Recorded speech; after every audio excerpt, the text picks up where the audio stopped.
terus dikekalkan untuk mengekang wabak ini. Baik. Saya nak pergi kepada yang bagai Dr. Wan Zahidi.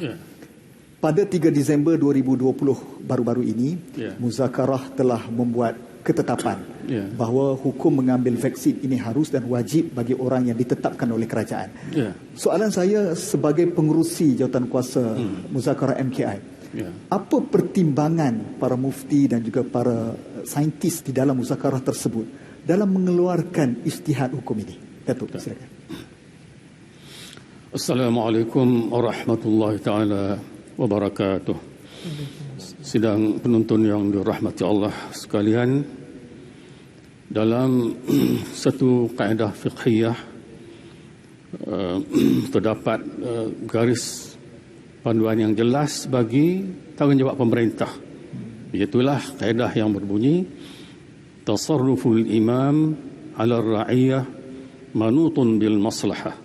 Tindakan pemerintah terhadap rakyatnya ialah mestilah berasaskan kepada maslahah atau kepentingan umum.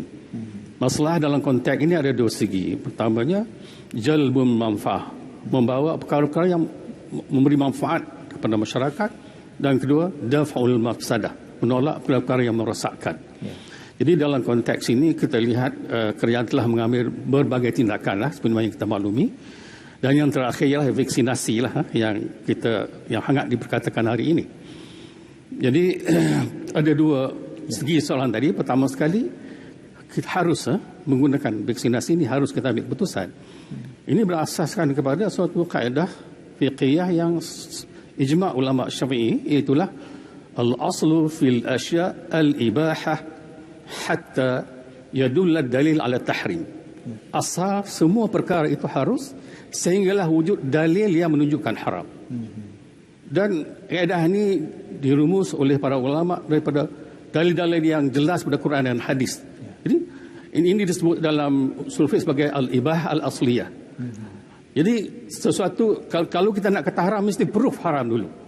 Siapa yang mengatakan sesuatu itu haram tanpa proof bermakna dia mengharamkan apa yang dihalal oleh Allah. Hukumnya sama dengan mengharamkan apa yang menghalalkan apa yang haram. Jadi jangan kita buat mudah soal mengharamkan benda yang kita tak ada proof haram. Ini dalam mengapa kita ambil keputusan harus. Dan perkara yang kedua tadi tentang wajib diambil oleh mereka yang ditentukan oleh kerajaan.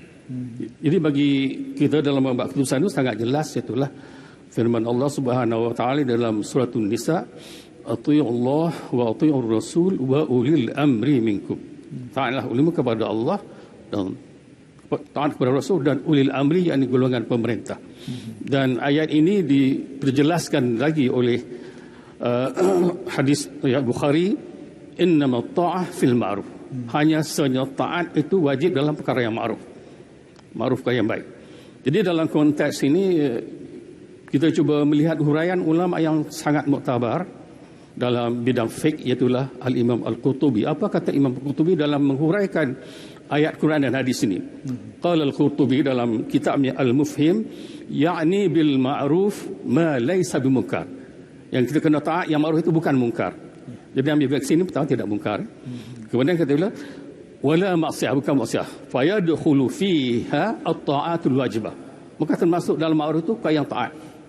Itu kalau memanglah Allah mewajibkan, dan kalau pemerintah suruh wajib juga. At-ta'atul wajibah wal mandub ilaiha. Yang sunat pun kalau pemerintah suruh wajib kena buat. Wal mandub ilaiha wal umurul jaizah, perkara-perkara yang harus.